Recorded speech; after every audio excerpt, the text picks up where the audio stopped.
class, we have few questions that is NCERT based from the chapter that we had discussed yesterday. किसी को उस chapter में कोई doubt तो नहीं है बच्चों, जो मैंने कल पढ़ाया था?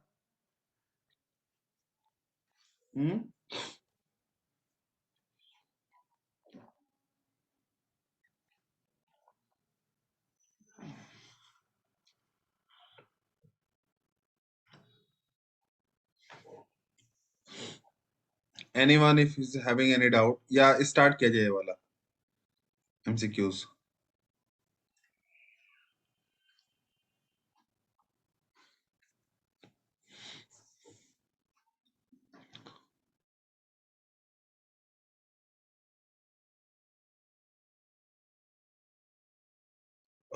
Okay बच्चों, so the very first question is which of the following non-infectious disease is a major cause of death in human being? इन चारों में से कौन सा ऐसा डिजीज है जो ज्यादातर ह्यूमन बींग्स के मरने का रीजन बना? ये तो बहुत इजी क्वेश्चन है। हाँ, प्राची, ओजस्वी, ठीक है। सान्या, आपने क्यों नहीं दिया आंसर? हाँ, good. The answer is cancer. Very easy question, I don't think so it needs any explanation. Following disease is confirmed by Widal test. ये भी इजी क्वेश्चन है। कौन सा इसमें से डिजीज विडाल टेस्ट से कंफर्म किया जाता है? गुड सान्या, प्राची, ओजस्वी, ठीक है, गुड। इसमें से जो डिजीज होती है टाइफाइड, उसको विडाल टेस्ट से क्या किया जाता है? कंफर्म किया जाता है बच्चों। Next is the toxic substance hemozoin. Hemozoin किस में रिलीज होता है बच्चों, किस डिजीज में? ये भी इजी क्वेश्चन है। अभी तो इजी इजी क्वेश्चन ही आ रहा। प्राची ने बी बोला, बी क्या है? हाँ, ठीक है। कल्याणी का भी सही है, उदासी का भी सही है, सान्या का भी सही है, गुड। तो सभी बच्चों ने बी ऑप्शन बोला, मलेरिया। सबको पता है मलेरिया के साइकिल में ही ये हमने पढ़ा था कि वहां पे टॉक्सिक सब्सटेंस सिक्रीट होता है, and that toxic substance is secreting during the RBC rupturing. RBC जब रप्चर होता है तो मैलिग्नेंट मलेरिया जो होता है वो प्लाज्मोडियम की कौन सी, कल ही बताया था अभी, प्लाज्मोडियम की किस स्पेसीज से मैलिग्नेंट मलेरिया होता है? ओके, ओजस्वी, प्राची का सही आंसर है। और कोई बच्चा? कल्याणी नहीं, सान्या का ठीक है। कल्याणी, वाइवेक्स तो कॉमन मलेरिया वाला है ना, वो सबसे ज्यादा खतरनाक नहीं होता। एक होता है जो ब्रेन में करता है इन्फेक्शन। हाँ, ठीक है। अभी the correct option is फेल्सिपेरियम, that is D. Fifth number question अगर देखें, मैरी मेलोन। मैरी मेलोन जो था वो किससे एसोसिएटेड थी? एक, मैंने जो क्लास में था तो उस टाइम बताया था इसको कि वो बहुत अच्छा खाना बनाती थी, और एक डिजीज उन्होंने बहुत जनरेशन्स तक कैरी किया। हाँ, प्राची, कल्याणी, सान्या, ठीक है, good. She has associated with typhoid disease, इसी वजह से उनका एक और नाम रखा गया था। क्या नाम रखा गया था बच्चों? मैरी मेलोन का एक और नाम है। Anyone who know the name of her, any other name?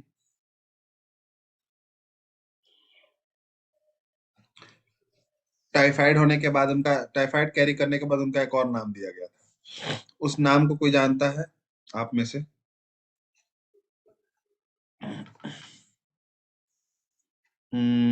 हाँ, प्राची, गुड। टाइफाइड मैरी, उनका नाम टाइफाइड मैरी रखा गया था आफ्टर द डिजीज कंटिन्यूएशन और transmission. Natural killer cells, NK cells कल बताया था, ये इनेट होते हैं या सेल मेडिएटेड होते हैं, एक्वायर्ड होते हैं, स्पेसिफिक होते हैं? Natural killer cells.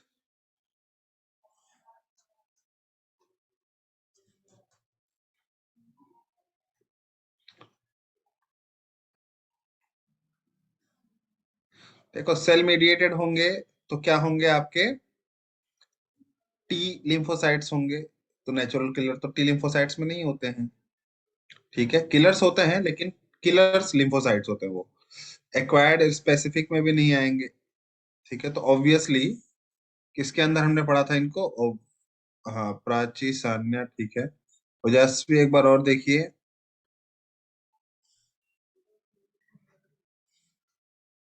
Killer cell आपको बाय बर्थ मिलता है, ठीक है। तो ये इन्नेट इम्यूनिटी का पार्ट है। कल भी हमने ग्राफ में ये चीज बताई थी। माइक्रोस्पोरम, ट्राइकोफाइटोन और एपिडर्मोफाइटोन कौन सी डिजीज कराते हैं? बहुत इजी क्वेश्चन है। 7th नंबर, कौन सी डिजीज कराते हैं बच्चों? सबसे आंसर चाहिए। ओके, प्राची, सान्या, यशस्वी, आपने नहीं दिया आंसर अभी।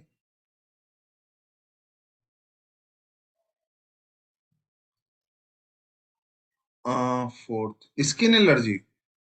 नहीं भाई, एनसीईआरटी की बिल्कुल लाइन उठा के दी गई है।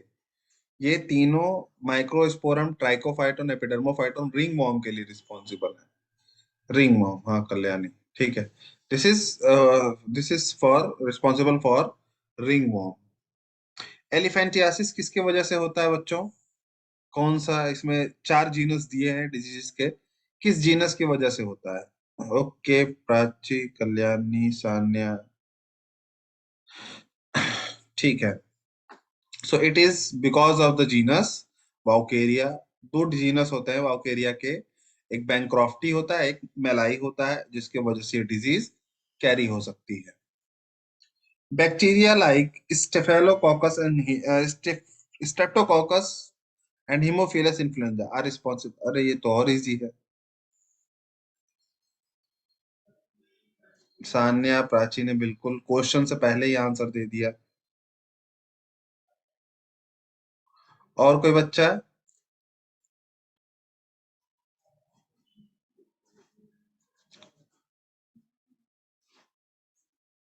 Okay, the correct option is pneumonia. Pneumonia के लिए Streptococcus pneumoniae and haemophilus influenza दोनों क्या होते हैं? रिस्पॉन्सिबल होते हैं। सो न्यूमोनिया। अच्छा बच्चों, न्यूमोनिया में क्या हो जाता है? न्यूमोनिया डिजीज का कैरेक्टरिस्टिक फीचर क्या है? न्यूमोनिया में क्या होता है बच्चों? कौन सा पार्ट किस तरह से इफेक्ट होता है?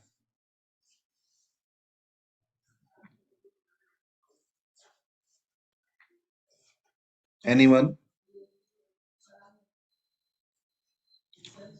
Which part is affected and how they are getting affected? Lungs, lower respiratory tract, Sania, alveoli. चलिए ठीक है, एल्व्यूलाई अफेक्टेड होता है। कैसे अफेक्टेड होता है एल्व्यूलाई, ये भी बता दीजिए।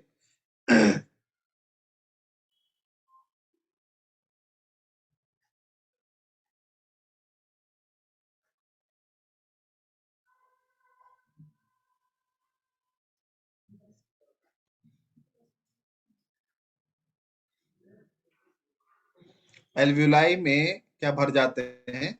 लिक्विड भर जाते हैं, पानी भर जाता है, जिसके वजह से, हाँ ठीक है सानिया, गुड। उसमें फ्लूइड भर जाता है, जिसके वजह से एयर का एक्सचेंज बहुत कम हो जाता है। और हाँ, और ये, हाँ प्राची ने इसके कैरिंग मीडियम के बारे में बताया, कैसे कैरी होता है। ये आपके बॉडी में जाने से, मतलब ये बॉडी में हो जाने से आपके बॉडी के अंदर ऑक्सीजन कम पहुंचता है, जिसके वजह से आपके बॉडी के कुछ पार्ट ब्लूइश या ग्रेइश अपीयरेंस देने लगते हैं। स्पेशली लिप्स और कॉर्निया में हम देख सकते हैं, नेल्स में भी देख सकते हैं। Mark the correct statement. यहाँ 2 स्टेटमेंट्स लिखे गए हैं और 2 ऊपर लिखे हुए हैं। पहले ये 2 पढ़ लेते हैं, देन नीचे ऊपर की तरफ जाएंगे। The anamnestic response against a pathogen is highly intensified, T lymphocyte produces antibody. Second तो बिल्कुल गलत है, फर्स्ट थोड़ा बहुत ठीक लग रहा है। Third, the B lymphocyte produces cell mediate, बिल्कुल गलत है। बी लिम्फोसाइट क्या प्रोड्यूस करता है? ह्यूमोरल मीडिएटेड इम्यूनिटी रिस्पॉन्स करता है। N antibody is responsible for H2L2।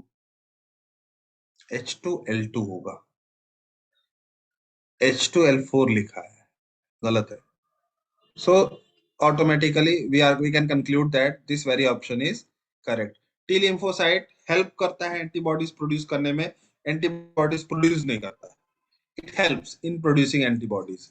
Second बिल्कुल गलत है। थर्ड में B lymphocyte humoral mediated immunity provide करता है, सेल मीडिएटेड नहीं करता है।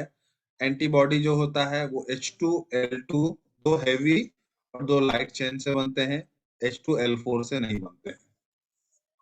तो automatically we have the option first that is correct here. Question number 11 पे देखे मैंने, quick immune response is required due to infection of a deadly microbe the patient is injected with. अगर आपको तुरंत और क्विक रिस्पॉन्स चाहिए तो आप इन पेशेंट्स के अंदर क्या चीज इंजेक्ट करेंगे?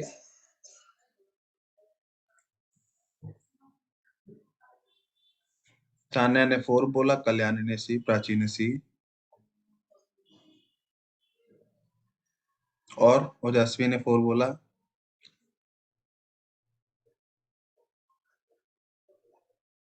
सान्या ने 2 बोल दिया अभी। देखो, वैक्सीन या पैथोजन जो होता है यह आपके अंदर एंटीबॉडीज बनाता है, लेकिन यह क्या लिखा है? ऑलरेडी तुम्हारे अंदर इन्फेक्शन आ गया है। तो तुम्हारे अंदर इन्फेक्शन आ गया है तो आप वैक्सीन से नहीं इंजेक्ट करते हैं। इन्फेक्शन से बचने के लिए पहले ही आपको वैक्सीन लगाए जाते हैं। ठीक है? जब वैक्सीन आपके अंदर आ गए हों तो आपको ऑलरेडी बनाए हुए एंटीबॉडीज दिए जाते हैं, ताकि आपके बॉडी के एंटीबॉडी ये तुरंत जाकर के एक्शन करेगा।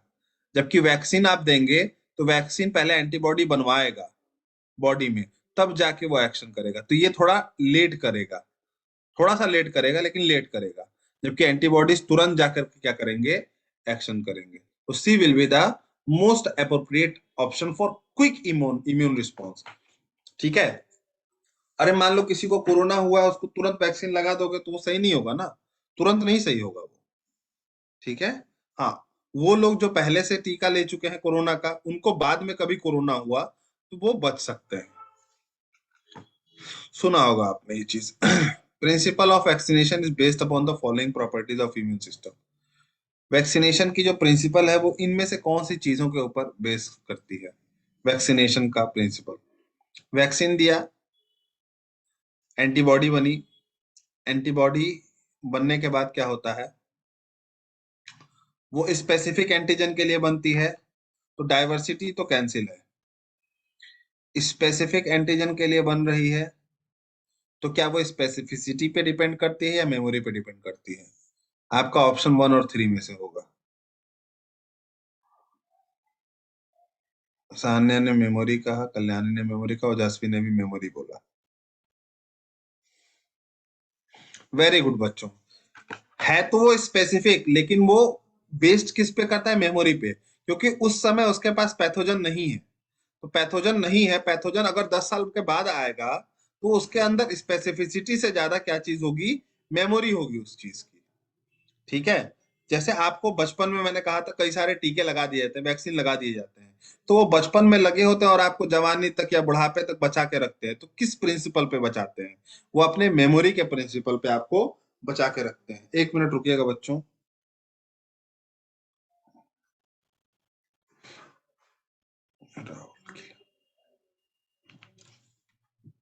हाँ, नेक्स्ट क्वेश्चन पढ़ लेते हैं। Following vaccine has been produced from yeast by recombinant DNA technology. Recombinant DNA technology से हमने इनमें से कोई एक वैक्सीन डेवलप की है। हेपेटाइटिस ए है, बी है, एच आई बी क्या, HIV, ओरल पोलियो, HIV मतलब HIV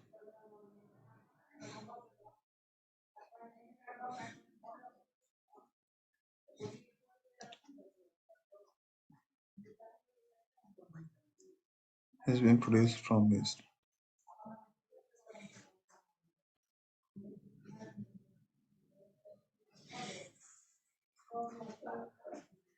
सान्या और जसमीन ने सेकंड बोला है। हाँ, हेपेटाइटिस बी तो रिकॉम्बिनेंट डीएनए टेक्नोलॉजी से बनाया गया है, ऑब्वियसली, नो डाउट।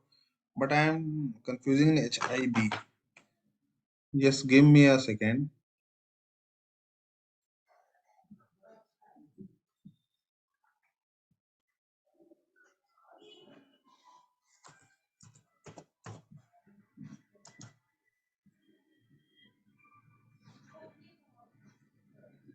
अच्छा, haemophilus influenza type B vaccine. ओहो, ये बात है। Haemophilus influenza type B. So hepatitis B, without any doubt, has been developed ज्यादातर इसमें से रिकॉम्बिनेंट डीएनए से है, लेकिन ईस्ट के थ्रू हेपेटाइटिस बी को डेवलप किया गया है। ठीक है। The fetus get immunized after receiving antibodies from mother through placenta. This type of immunization is called, अगर किसी बच्चे को उसकी माँ से इम्यूनिटी मिल रही है तो उस तरह की इम्यूनिटी को हम क्या कहेंगे बच्चों? एक्टिव मतलब उसने खुद से बनाया, इनेट मतलब बाय बर्थ पाया, पैसिव मतलब किसी से लिया, ह्यूमोरल मतलब उसके एक सेल ने सिंथेसाइज किया। प्राची ओजस्वी ने सेकंड बोला, प्राची ने सी, कल्याणी ने बी, सान्या ने सी।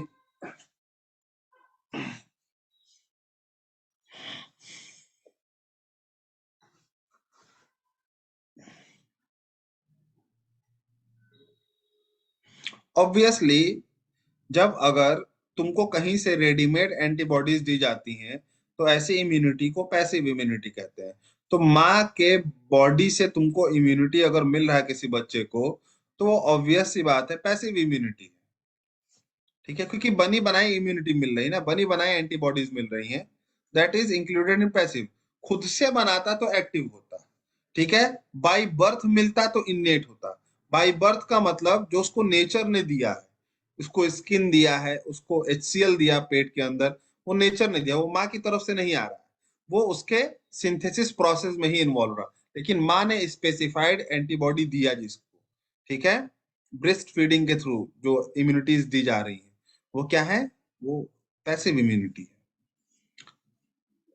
Next is exaggerated response. Immune system अगर एक लिमिट से ज्यादा रिस्पॉन्स करे तो उसको हम क्या बोलते हैं? इसके ऊपर काफी देर तक हम लोग के क्लास में बहस हुई थी और बातें हुई थी। तो इस रिस्पॉन्स को हम क्या कहते हैं? गुड, प्राची, कल्याणी। क्वेश्चन बोलते ही आंसर आप लोगों ने दे दिया और सही दिया। और कोई बच्चा?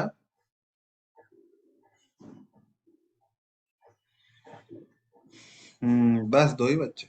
चलो, अगर तुम्हारी बॉडी किसी चीज को लेकर के ओवर रिस्पॉन्स या एक्स्ट्रागेटेड रिस्पॉन्स क्रिएट कर रही है तो उस चीज को हम क्या कहते हैं? मैंने एग्जाम्पल भी दिया था। तुम्हारे हाथ पे डस्ट लग गया, तुम्हें इरिटेशन हुआ, दैट इज रिस्पॉन्स।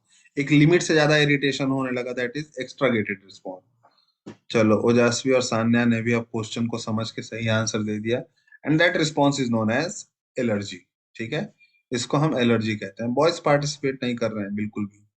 खैर, एंटीहिस्टामाइन, एड्रेनलिन और स्टेरॉइड्स, ये किसके सिम्टम्स को रिड्यूस करने के लिए किया जाता है? एंटीहिस्टामाइन, एड्रेनलिन और स्टेरॉइड किसके सिम्टम्स को रिड्यूस करने के लिए किया जाता है बच्चों? अभी जस्ट हमने पढ़ा। हिस्टामाइन जो होता है, प्राची, कल्याणी का सही आंसर। हिस्टामाइन एलर्जी जो सिक्रेट करता है वो हिस्टामाइन सिक्रेट करता है, और एलर्जी को रोकना है तो एंटी हिस्टामाइन आपको देना पड़ेगा। द वेरी मस्ट मेडिसिन और vaccine for reducing allergy is anti histamine. This is for allergy. Okay, good everyone. Which of the following is an auto immune disorder या डिजीज? इसमें से कौन सा ऑटो इम्यून है? जब आपकी इम्यूनिटी ही आपको डैमेज करे या खतरा पहुंचाए तो उसमें कौन सा डिजीज आता है इसमें चारों में से? मैंने बिली वार्डन का एग्जांपल दिया था उसके लिए। ये डिजीज उनको थी। एक अंपायर हुआ करते थे क्रिकेट जगत में, बिली वार्डन। ओजस्वी, कल्याणी का सही है। सान्या एक बार और देखिए। एड्स ऑटो इम्यून नहीं है। आपका इम्यून सिस्टम आप पे अटैक कर दे, उसकी वजह से होने वाली डिसऑर्डर या डिजीज को क्या बोलेंगे? इम्यून सिस्टम पे कोई अटैक कर दे वो नहीं। तमन्ना ने सही आंसर दिया, गुड। सान्या ने सिरोसिस। नहीं Sanya, the correct answer is rheumatoid arthritis. एक अंपायर थे जो सिक्स को ऐसे करके देते थे, उनकी फिंगर्स ऐसे मुड़ी हुई होती थी। ठीक है। उनका नाम बिली वार्डन था, आप लोग देखिएगा, या बॉयज जो होंगे वो जानते होंगे शायद। ठीक है। तो वो आउट भी ऐसे करके देते थे, उनकी उंगलियां ऐसे मुड़ी हुई थी। उनको रिमेटॉइड अर्थराइटिस था। अच्छा बच्चों, जिनको ऑटो इम्यून डिसऑर्डर होता है, डिजीज होता है, उनको किस तरीके से सही किया जा सकता है? क्या क्या चीज देने से वो सही होंगे फिर?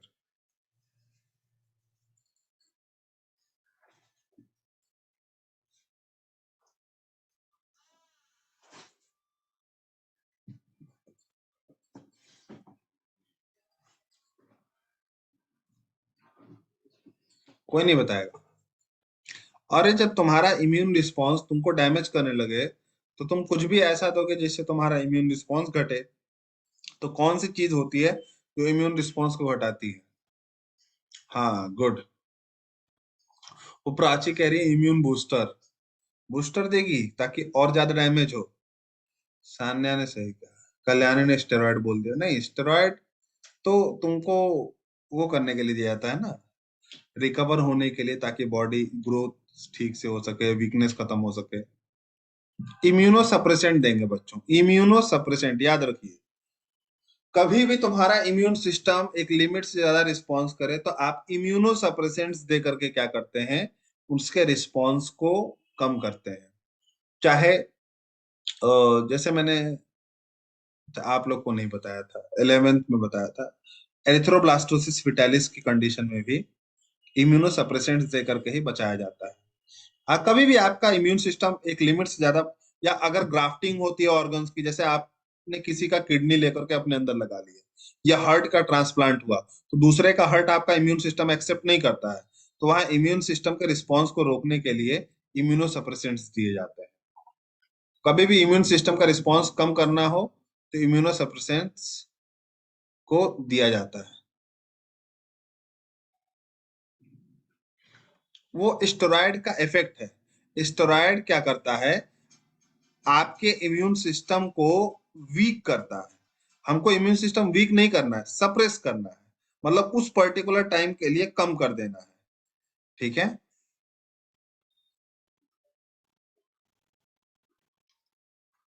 ज्यादा रहता है, इम्यूनिटी ज्यादा ही रहेगा। लो क्यों रहेगा? क्वेश्चन नंबर 18, इसमें से करेक्ट स्टेटमेंट खोजिए।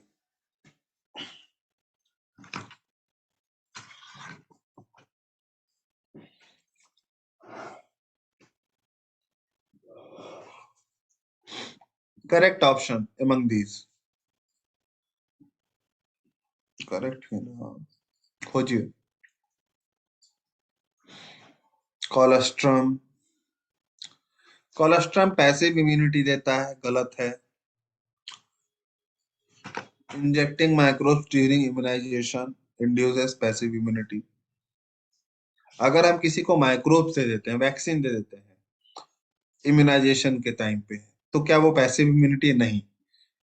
पैथोजन देने से आदमी एंटीबॉडी तो खुद ही बनाएगा ना, तो वो एक्टिव इम्यूनिटी होती है। वैक्सीन लेना एक्टिव इम्यूनिटी है।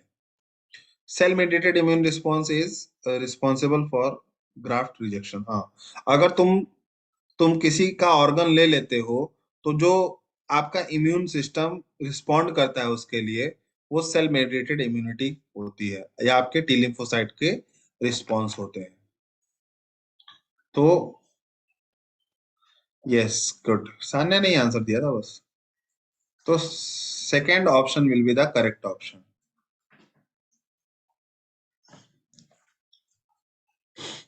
नेक्स्ट क्वेश्चन इज, अरे जाके नहीं रहा है चैट का ऑप्शन। हाँ, अभी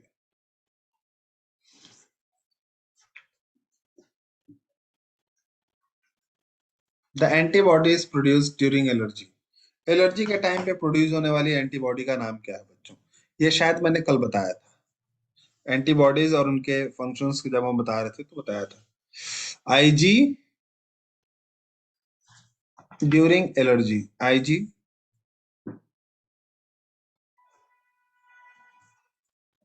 गुड। सान्या ने, प्राची ने, सॉरी, प्राची ने एकदम बिल्कुल सही आंसर दिया। ओके। और कोई बच्चा?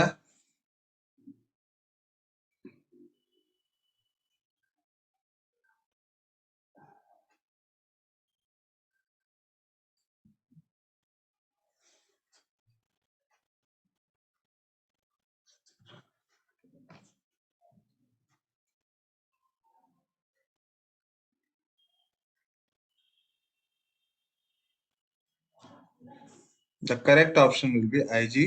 हाँ, कल्याणी ने भी सही आंसर दिया, आईजीई। अगर आप लोगों ने कल ध्यान से पढ़ा होता तो आप आंसर देते सभी बच्चे। The following lymphoid organs provide the site for the interaction of lymphocyte with the antigen। इसमें से कौन सा लिम्फोइड ऑर्गन लिम्फोसाइट और एंटीजन के इंटरेक्शन के लिए साइट प्रोवाइड करते हैं? क्या तीनों करते हैं या कोई एक करता है?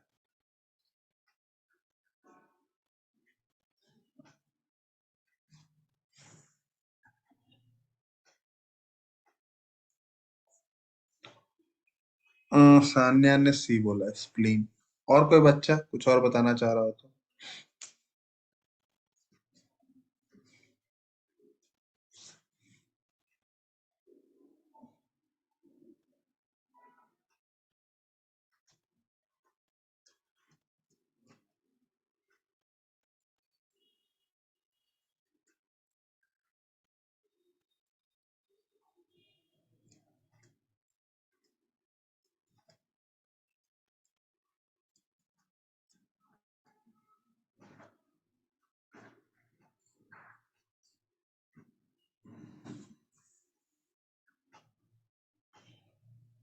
सर वन, अच्छा वन बोला आपने, ओके। कल्याणी ने सी बोला।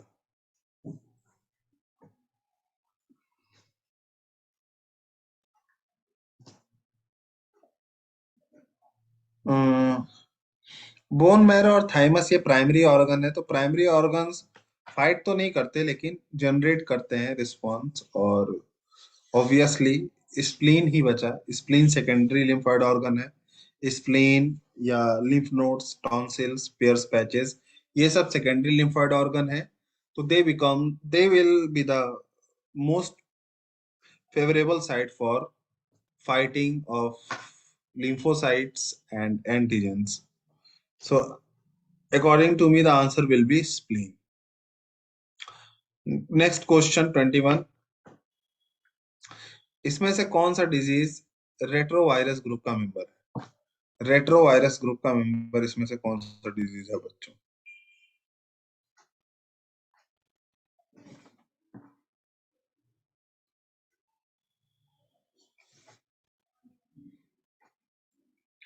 सही है, बिल्कुल सही है प्राची, कल्याणी, ये तो आपको तुरंत बता देना चाहिए। The correct option is yes, yes, good. Ojaswi, Sanya नहीं, सान्या नहीं, एक बार और देखिए।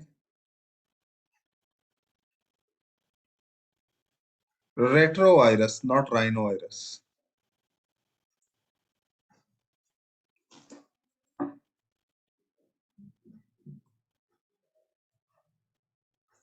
चलिए ठीक है।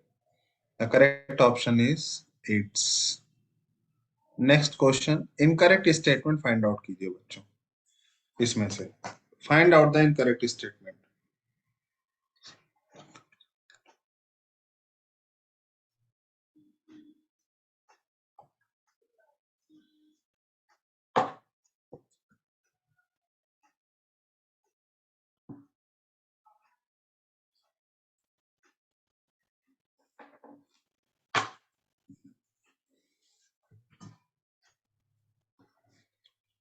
ओजास्वी ने थर्ड बोला।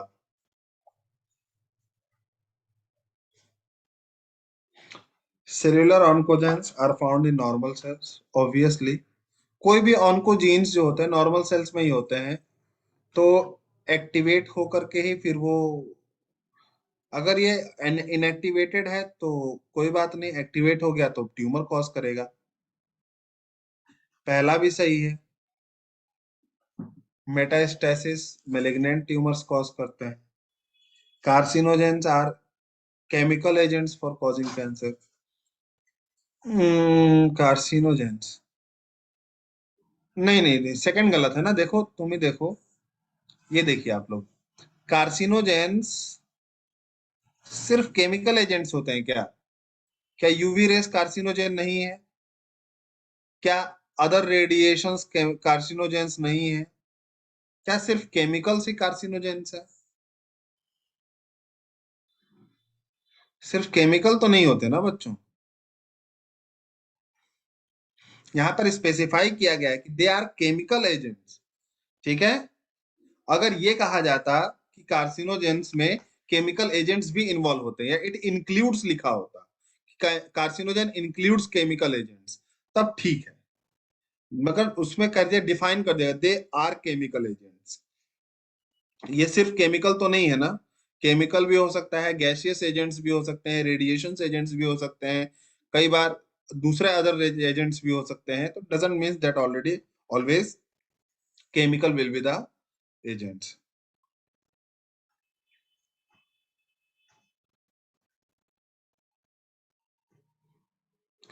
ओनली नहीं लिखने से भी इन्होंने जो डेफिनेशन दी है वो ओनली की तरह ही दी है। ठीक है, जैसे हम क्या बोले, human beings are the mammals.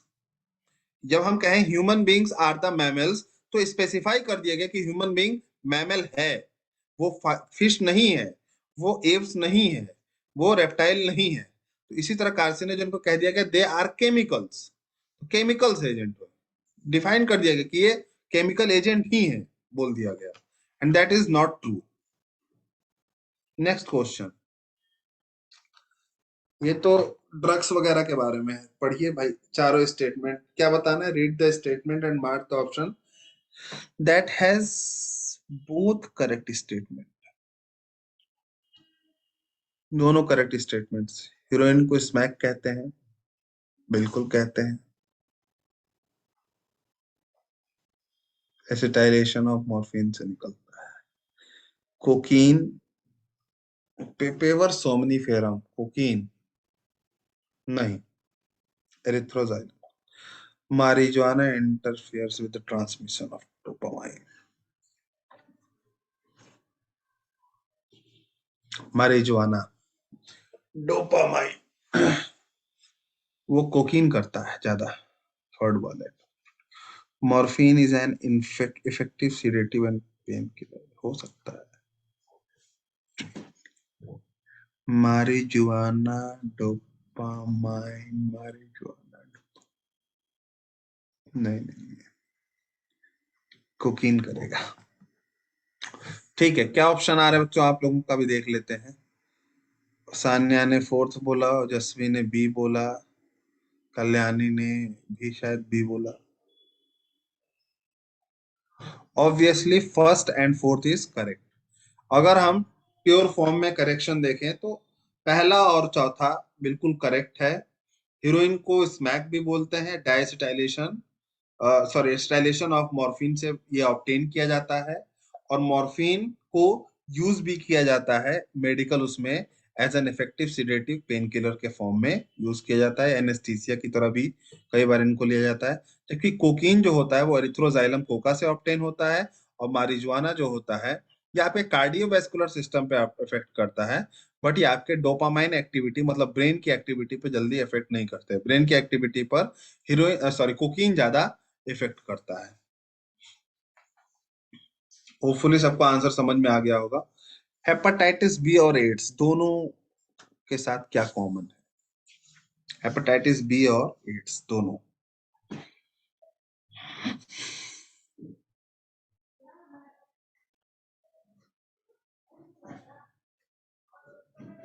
Caused by retrovirus नहीं। एक रेट्रोवायरस एचआईवी और एक किससे होता है? हेपेटाइटिस वायरस जो होते हैं, हेपेटाइटिस बी वायरस से, जो भी वायरसेस हैं। ट्रांसमिशन सेक्सुअल कांटेक्ट से ट्रांसमिट तो होते हैं। कॉन्जेनाइटल डिजीज नहीं है दोनों। Transmission through infected blood. Fourth one is more accurate, infected blood से कैरी होते हैं, और रिप्रोडक्शन से भी हो सकते हैं, लेकिन इन्फेक्टेड ब्लड से दोनों सबसे ज्यादा कैरी होते हैं। Second is okay, but fourth is more appropriate in this one. Second वाला ठीक है ऑप्शन, लेकिन फोर्थ वाला ज्यादा अच्छा ऑप्शन दिया है। ठीक है, देखो एड्स सेक्सुअल कांटेक्ट से होता है, लेकिन सबसे ज्यादा एड्स का जो मेन वो है ब्लड कांटेक्ट या फ्लूइड कांटेक्ट। ठीक है, इसी तरह हेपेटाइटिस में सारे हेपेटाइटिस सेक्सुअल कांटेक्ट से नहीं होते हैं। हेपेटाइटिस तो कुछ हेपेटाइटिस ऐसे होते हैं जो ब्लड के, इसमें हेपेटाइटिस बी आई थिंक ये सेक्सुअल कांटेक्ट से शायद नहीं होता है। ये ब्लड से ही होता है कैरी। 5 तरह के हेपेटाइटिस होते हैं ना, तो infected blood is the most appropriate answer. Next question, अगर कोई पर्सन है जो suffering from a disease cause by Plasmodium experience, हाँ तो उसको ठंडा बुखार आ रहा है और रह रह के तबीयत खराब हो रही है, प्लाज्मोडियम से वो हुआ है, तो उसके लिए क्या अप्रोप्रिएट स्टेटमेंट? इस समय उसके साथ क्या हो रहा है? Sporozoites released from RBC are being rapidly killed and broken down.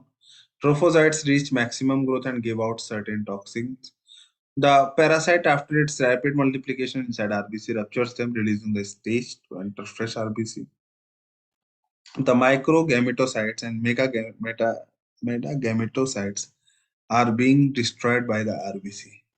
चारों में से आप लोग को क्या बेस्ट लगता है, क्या बेहतर लगता है?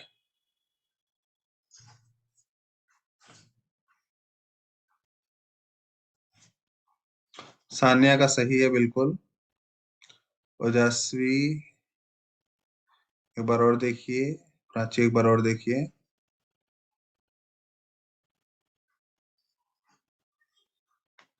हीमोजोइन कब सिक्रिट होगा, तभी ये होगा। अब आप लोग को मैंने हिंट दे दिया।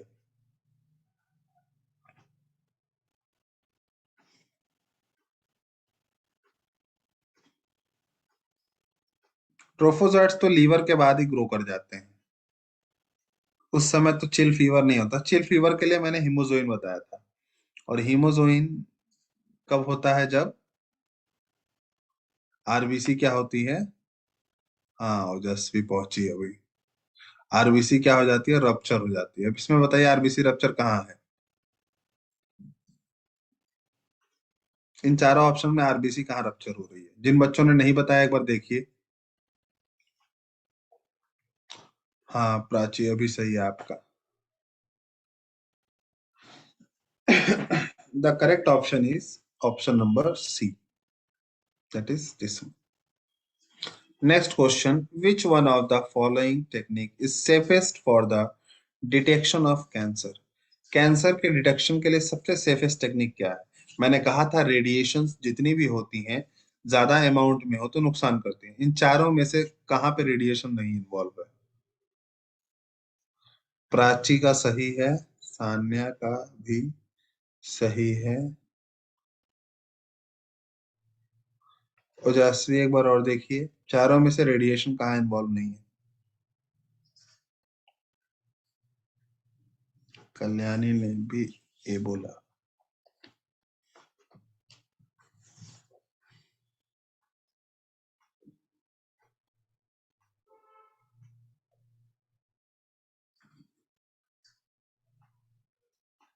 इफेक्टिव नहीं पूछा गया है, सेफेस्ट पूछा गया है। सबसे इफेक्टिव एक अलग चीज है, ठीक है, लेकिन सेफेस्ट कौन सा है?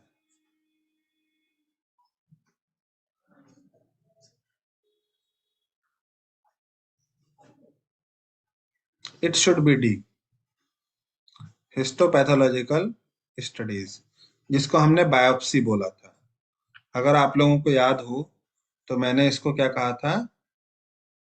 बायोप्सी कह के बोला था कि ये होता है बिना रेडिएशन के, जिसमें टिश्यूज का छोटा सा पार्ट लेकर के डिटेक्ट कर लेते हैं।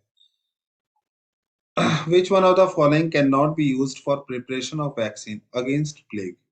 प्लेग के अगेंस्ट बना वैक्सीन में क्या चीज नहीं यूज कर सकते?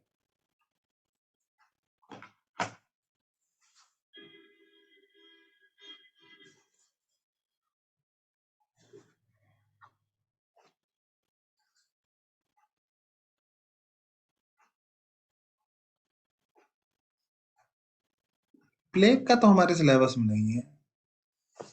Is it NCERT? आपके एनसीईआरटी में कहीं मेंशन है क्या बच्चों प्लेग का? Because this is not, we are not discussing this thing in the syllabus.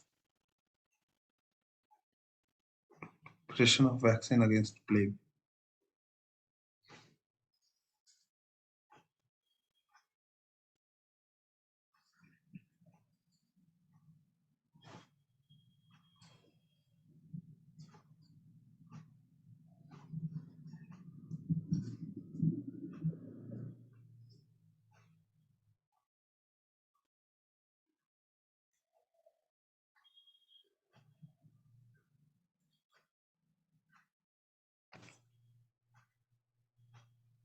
नहीं है ना।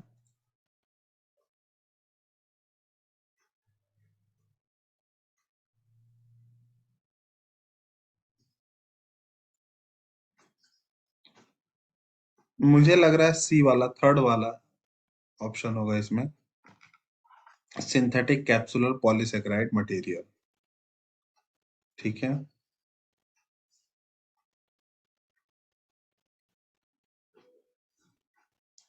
बाकी तीनों तो वैक्सीन में यूज कर किया जाता है।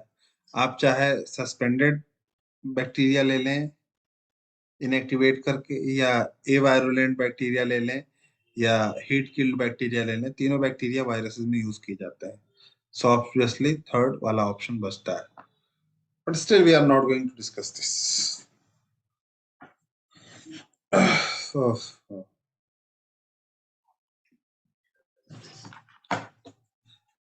कार्सिनोमा किसे कहते हैं बच्चों? मैं थोड़ा सा इसको इनलार्ज करता हूँ।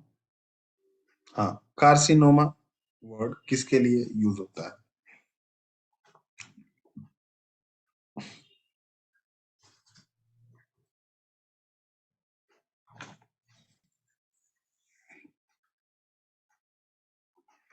Good Prachi, very good. सबसे पहले तो कार्सिनोमा ये जानना जरूरी है कि बेनाइन के लिए है या मेलिग्नेंट के लिए है, उसके बाद की चीजें हैं। तो कार्सिनोमा वर्ड मेलिग्नेंट ट्यूमर के लिए यूज होता है। ठीक है। अब आप बताइए कहाँ के मेलिग्नेंट के लिए यूज होगा कार्सिनोमा? कनेक्टिव टिश्यू, जैसे मतलब ब्लड वगैरह के लिए, बोन के लिए होगा, या फिर स्किन कैंसर के लिए कार्सिनोमा वर्ड यूज होगा? अगर आपने सुना होगा किसी पेशेंट के बारे में तो आपको पता होगा। नहीं, बेनाइन नहीं, मैलिग्नेंट ही है। नहीं नहीं, स्किन कैंसर के लिए यूज होता है। कभी किसी को स्किन कैंसर होता है तो उसके जो रिजल्ट आते हैं उनको कार्सिनोमा कहते हैं कि इनको कार्सिनोमा हुआ है। ठीक है, तो कार्सिनोमा जो वर्ड यूज किया गया है वो स्किन कैंसर के स्पेसिफाइड वर्जन को रिफ्लेक्ट करता है। Second question, which of the following disease transmitted through contaminated food and water? मुझे आई थिंक ठीक है, सही है कल्याणी प्राची। टाइफाइड होता है, पता है आप सब लोगों को। हाँ सान्या, गुड। तो सबको ही पता है टाइफाइड होता है फूड और वाटर से। Spread of cancerous cells through blood circulation is known as. अगर मेटास्टेसिस ब्लड के थ्रू हो रहा है तो उसको हम क्या कहेंगे? उसको हम सिर्फ मेटास्टेसिस कह के छोड़ देंगे, या हैसीमो या हीमो स्टेसिस स्टेसिस कहेंगे, इन्वेजन कहेंगे, या मेटाजेनेसिस कहेंगे? अगर ट्यूमर ब्लड के थ्रू फैल रहा है पूरी बॉडी में तो उसको क्या कहेंगे?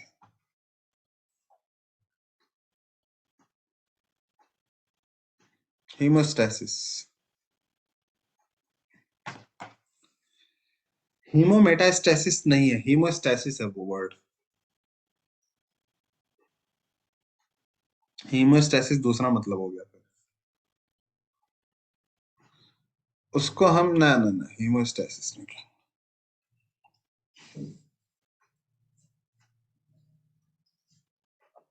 एक बार और सोचिए आप लोग।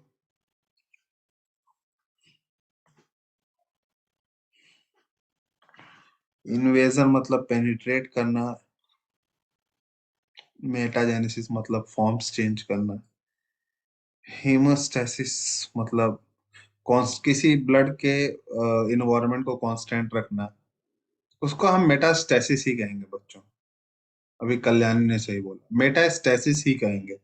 तुम्हारा कैंसरस सेल किसी भी चीज के थ्रू एक जगह से दूसरी जगह जाए, उसके इस प्रॉपर्टी को मेटास्टेसिस ही कहेंगे, चाहे किसी भी चीज के थ्रू जा रहा हो। ठीक है, डिपेंड नहीं करता है, उस प्रॉपर्टी को मेटास्टेसिस ही कहेंगे, कैंसरस सेल के एक जगह से दूसरे जगह के मूवमेंट को, और ये इसका कैरेक्टरिस्टिक फीचर होता है। नेक्स्ट क्वेश्चन, रॉबर्ट कोच ने क्या बताया था? सेबली से माइक्रो, एक माइक्रो ऑर्गेनिज्म इन्होंने बताया था जो कि क्या था, पैथोजन की तरफ था। और इन्होंने इसको क्या वर्क किया था इसके ऊपर? Robert Koch. रॉबर्ट कोच का जो नाम है वो एंथ्रेक्स से थोड़ा मिलता जुलता है, but let me just confirm it. Robert coach.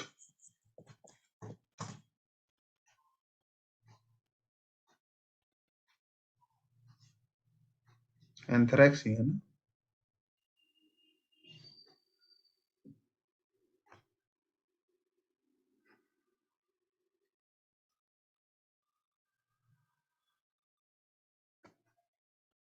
पता नहीं क्या है।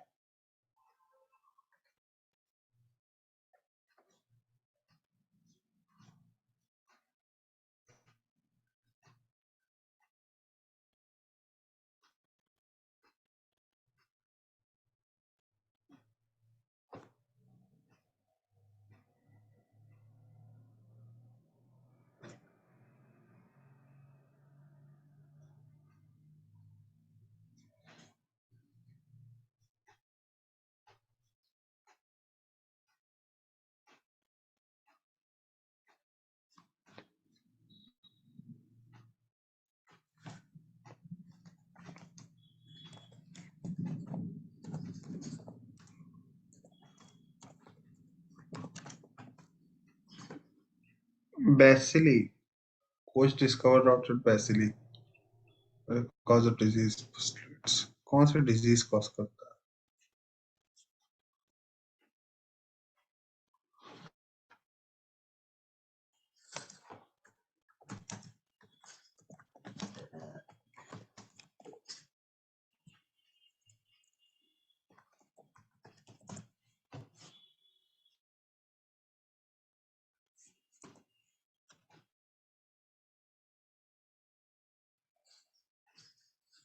हाँ, एंथ्रेक्स। ओके, एंथ्रेक्स है। ठीक है बच्चों, कंफर्म करना जरूरी होता है कई बार। हम ही अपने आंसर्स में थोड़ा बहुत वो होते हैं, तो इट शुड बी कंफर्म्ड। मुझे भी एंथ्रेक्स ही था, लेकिन मैंने एक बार कंफर्म कर लिया। सार्कोमा। सार्को वर्ड किसके लिए बच्चों? सार्कोमा। सार्को मसल्स के लिए यूज होता है। अब बताइए सार्कोमा किसका कैंसर होगा?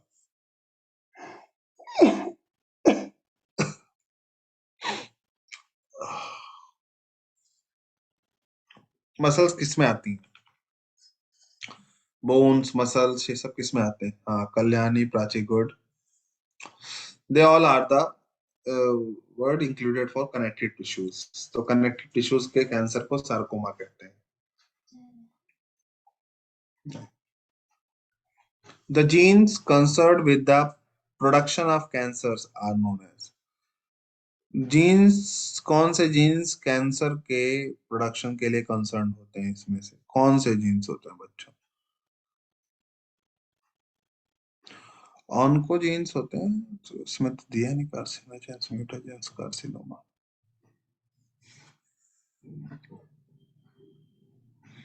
सबने वन वन वन बोल दिया। कार्सिनोजेन जीन है क्या? तुम लोग कुछ भी बोल देते हो। कार्सिनोजेंस जीन्स का नहीं है ना। जीन्स कैसे हो गया कार्सिनोजेन? वो तो एजेंट्स हैं जो कैंसर कॉज करा रहे हैं। जीन्स तो ऑन्कोजीन है ना। प्रोटोजीन होता, ऑन्कोजीन होता, तो आप जीन्स कहते। None of this will be the right answer.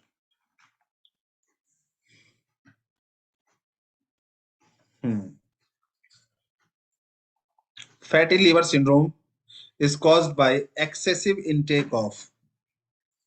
क्या चीज ज्यादा ले लेने से फैटी लीवर सिंड्रोम होता है? ये तो मेरे ख्याल से हर बच्चे को पता होना चाहिए, हर बच्चे को। किससे लीवर फैटी हो जाता है, या लीवर खराब कौन सी चीज से होता है, ये बता दो बस। हर फिल्म में दिखाया जाता है, हर जगह सुने होंगे। हाँ, सान्या ने तुरंत पहचान लिया, कल्याणी ने भी पहचान लिया, ओजस्वी ने भी। प्राची एक बार और देखिए। सिगरेट से कौन सा फैट लीवर हो गया बताओ? हाँ, अभी ठीक है। गुड। अगेन सिर्फ तीन चार बच्चों ने ही आंसर दिया, मुझे लगा कि सभी देंगे। But anyhow we have got the correct answer, that is alcohol. शराब पीने से fatty liver alcohol sorry fatty liver disease होती है। नेक्स्ट इज बारबिचुरेट्स, नहीं नहीं नहीं sorry, activities of the central nervous system are depressed. किसको पीने से सेंट्रल नर्वस सिस्टम मतलब दिमाग उमाग की एक्टिविटी क्या हो जाती है, डिप्रेस हो जाती है। इसमें नारकोटिक्स है और अल्कोहल है, दो चीज है। या क्या ये दोनों है, क्या ये दोनों नहीं है? तुम्हारा दिमाग क्या पीने के बाद, क्या लेने के बाद काम करना बंद कर देता है? Alcohol, narcotics. गुड, ओजस्वी का आंसर सही है और कल्याणी का भी। सान्या एक बार और देखिए।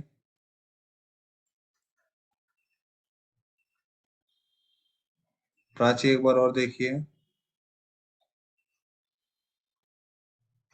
नारकोटिक्स में भी यही सब आते हैं। आपने कभी पुलिस में नारकोटिक्स डिपार्टमेंट सुना हो, आपको पता होगा। हाँ, प्रत्युष ने सही बोला। दोनों है नारकोटिक्स में, नारकोटिक्स भी है अल्कोहल। ये जो अफीम, चरस, गांजा ये सब लोग लेते हैं नारकोटिक्स में आते हैं। अल्कोहल भी नारकोटिक्स का भी पार्ट है और अलग से भी है। तो दोनों, अल्कोहल लेने से भी आपको ये चीज होती है, सीएनएस थोड़ा सा डिप्रेस होता है, और नारकोटिक्स कंपोनेंट लेने से भी ये सारी चीजें होता है। बारबिचुराइड्स को किस चीज के लिए यूज किया जाता है बच्चों? बारबिचुराइड्स का कॉमन यूज किस चीज के लिए? क्वेश्चन नंबर 9 देखिए ध्यान से। बारबिचुराइड्स।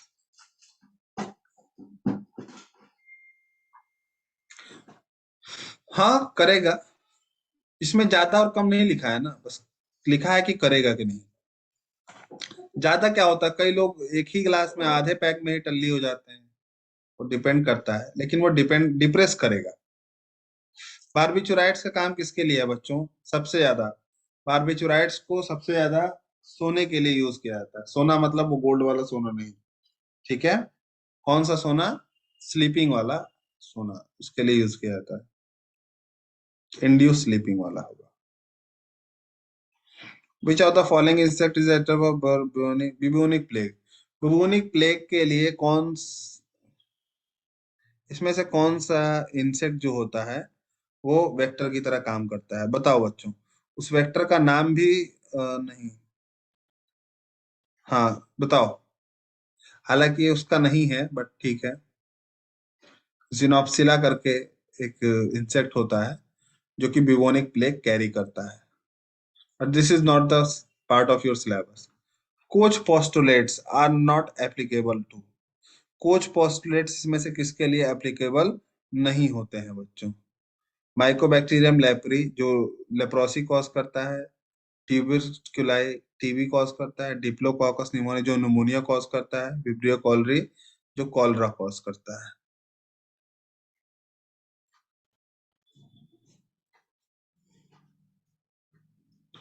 जो डिजीज को कर सकते हैं, निमोनिया, टीबी, ये तो है, कोच पोस्टुलेट्स को फॉलो करता है। कॉलरा और लेप्रोसी,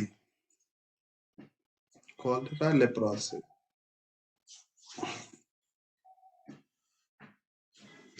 इसमें से कॉलरा,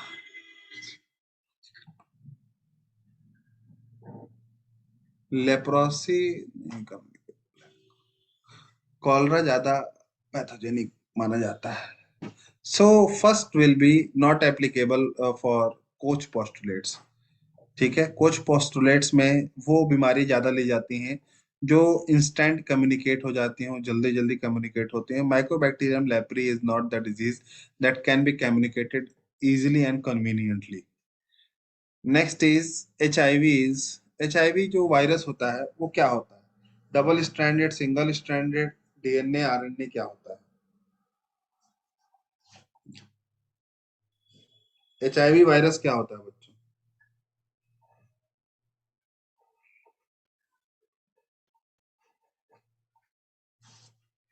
ये तो मेरे ख्याल से हर बच्चे को पता होना चाहिए।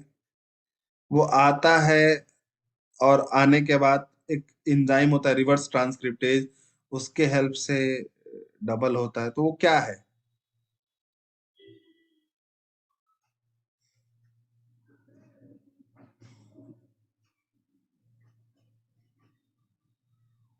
कल्याणी का सही है। प्राची एक बार और देखिए, प्राची एक बार और देखिए आंसर अपना। HIV virus consists of single stranded RNA, and this single stranded RNA basically converts into, यशस्वी नहीं, it converts into double stranded DNA by reverse transcriptase, and that DNA basically indulge or communicate with our main DNA, and their DNA and our DNA combine to form a pathogenic effect in us.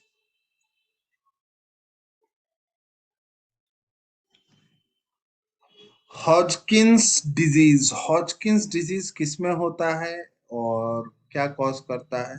ये lymphoid tissue का वो है, cancer कहलाता है, ठीक है। Lymphoid tissue में अगर कैंसर हो गया आपके, तो हॉजकिंस डिजीज के नाम से जाना जाता है इसको, क्योंकि हॉजकिन नाम के साइंटिस्ट ने इसको डिस्कवर किया था। विच of the following is not a distilled form of beverage? चारों में से कौन सा बेवरेज का डिस्टिल्ड फॉर्म नहीं है? या आपने आई थिंक दो बार शायद पढ़ लिया है, दो बार पढ़ लिया, हाँ। तो बताइए बच्चों, स्कॉच, ब्रांडी, जिन, वाइन, चारों में से कौन सा बेवरेजेस का डिस्टिल फॉर्म नहीं माना जाता है? सबसे पहले ये बताओ, माल्टिंग करके क्या बनाई जाती है? वाइन बनाई जाती है, शराब बनाई जाती है, फिर शराब को डिस्टिल करके अलग अलग चीजें बनाई जाती हैं। तो शराब एक ऐसी चीज है, वाइन, जो क्या है, डिस्टिल नहीं होती है। नहीं, स्कॉच तो फिल्टर्ड या डिस्टिल करके बनाया जाता है बच्चों। Wine is the only form which is undistilled, and after whatever will made from wine, they all are the distilled form made by wine. साइडरोसिस, साइडरोसिस किसका डिजीज होता है बच्चों? साइडरोसिस हालांकि आप में नहीं है, बट आयरन का है कुछ, मिनरल आयरन। ये आयरन से रिलेटेड डेफिशिएंसी को कहते हैं, ठीक है। डेफिशिएंसी कह रहा हूँ, एक्सेस को, आयरन ज्यादा हो जाने से कई बार जो प्रॉब्लम आती है, साइडरोसिस कहते हैं। विच of the following property of acquired immunity is the basis of vaccination? Again वही क्वेश्चन आ गया, memory. Mark the odd one, इसमें से जो ऑड है, जो तुमको लगता है कि इन सब चीजों से अलग है, उसको अलग कर दीजिए। That is adaptive immunity, innate, specific, acquired. हाँ, adaptive immunity is the odd one. ZIG virus is used against, जिग वायरस किसके लिए, किसके अगेंस्ट में यूज किया जाता है? किसी को पता है?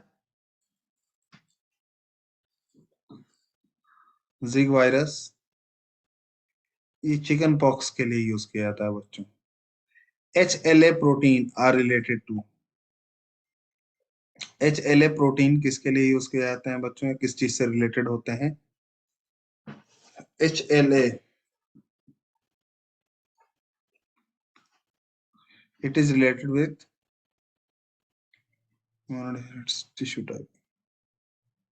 HLA टिश्यू से रिलेटेड होते हैं, टाइपिंग पता नहीं क्यों लिखा है, but these proteins are formed inside the tissues. Asthma में किस तरह की एंटीबॉडीज इन्वॉल्व होती हैं बच्चों? ये तो बता सकते हो। किसी भी डिजीज में कौन सी एंटीबॉडी जाके इन्वॉल्व होती है? ये बहुत ही कॉमन और इजी क्वेश्चन है। अस्थमा, अस्थमा, पहले ये देखो अस्थमा क्या है।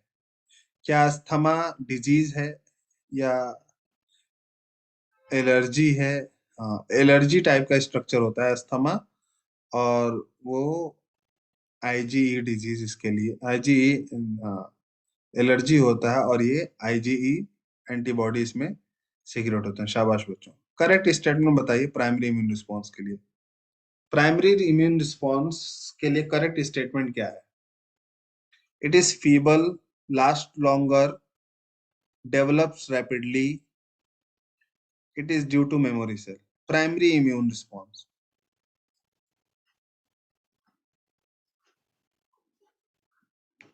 बताइए बच्चों।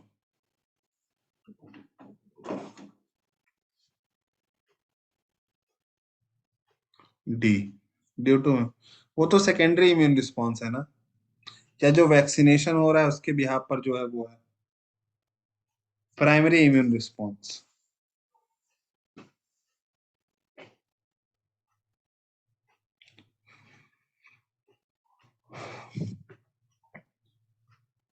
प्राइमरी इम्यून रिस्पॉन्स हमेशा लास्ट लॉन्गर होता है, ठीक है। जब भी प्राइमरी इम्यून रिस्पॉन्स होता है, कल्याणी ने सी बोला, देखो प्राइमरी इम्यून रिस्पॉन्स जब तुम्हारे अंदर कोई इन्फेक्शन पहली बार आया, अगर तुम्हारे अंदर उसके लिए कुछ प्रेजेंट नहीं है तो वो डेवलप रैपिडली नहीं होगा, बहुत टाइम लेकर के डेवलप होता है। और तब उसके पास कोई मेमोरी भी नहीं होती, पहली बार में इंटरेक्शन पे कोई मेमोरी नहीं होती है, ठीक है। लेकिन एक बार एंटीबॉडी बनाने के बाद वो बहुत लंबे समय तक चलता है, सो इट लास्ट लॉन्गर, बहुत लंबे समय तक क्या होता है, चलता है। So that's all for today, ठीक है। बाकी चीजें देख लेना आप लोग, कुछ समझ में आएगा, नहीं समझ में आएगा तो पूछना। कितने क्वेश्चन है, 54। आप बोलोगे जिसको आंसर वो चाहिए होगा, मैं निकाल के दे दूंगा, ठीक है। Exercise yourself, test yourself वाला है ना, जिसको इसका आंसर की चाहिए होगा बोलना, मैं दे दूंगा, ठीक है। तो बाकी आप लोग कर लेना, नहीं समझ में आने से आप व्हाट्सएप पे कोई भी क्वेश्चन पूछ लेना, डिस्कस करेंगे। कल कौन सा चैप्टर कराएं बच्चों? हाँ मैं कर दूंगा। कल कौन सा क्वेश्चन कराएं? जरूरी नहीं कि जो आंसर्स की दिए हैं उसमें सारे आंसर सही हो, कभी कभी एक आध आंसर इधर उधर होते हैं, तो आप लोग को अगर कंफ्यूजन हो तो पूछ लीजिएगा मेरे से जरूर। कल कौन सा चैप्टर कराया जाए वन शॉट? कुछ नहीं, कुछ तो बोलो, जुबान तो खोलो। इवोल्यूशन, ठीक है, इवोल्यूशन स्टार्ट कर देते हैं। तो इवोल्यूशन को वन शॉट पढ़ोगे या थोड़ा थोड़ा करके पढ़ोगे? प्राची, मैं तुझे अनम्यूट कर दिया। सर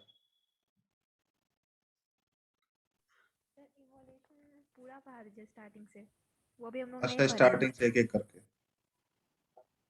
ठीक है ठीक हाँ, है। और इकोलॉजी चैप्टर जो बाकी है वो भी पढ़ा दीजिएगा। पहले इवोल्यूशन ना, हाँ। ठीक है। तो हम मतलब आप लोगों का एक तरह से सेकेंड टर्म एग्जाम का लेस और मोर पूरा रिवीजन हो गया, चैप्टर का भी वन शॉट भी और एमसीक्यूज भी। तो अभी आपको वो चैप्टर्स पढ़ने हैं जो नहीं आ रहे हैं एग्जाम में, मतलब मेडिकल पॉइंट ऑफ व्यू से तैयारी करनी है अब आपको। तो अब थोड़ा थोड़ा करके हम लोग कल से इवोल्यूशन स्टार्ट करेंगे। चलो ठीक है, अच्छा है, रिवीजन हो गया तो हम लोग इवोल्यूशन से स्टार्ट करेंगे। ठीक है बच्चों, कल मिलते हैं। इसका आंसर की मुझे याद दिला देना अगर मैं नहीं सेंड कर पाऊँ तो, ठीक है, तो आई विल सेंड इट।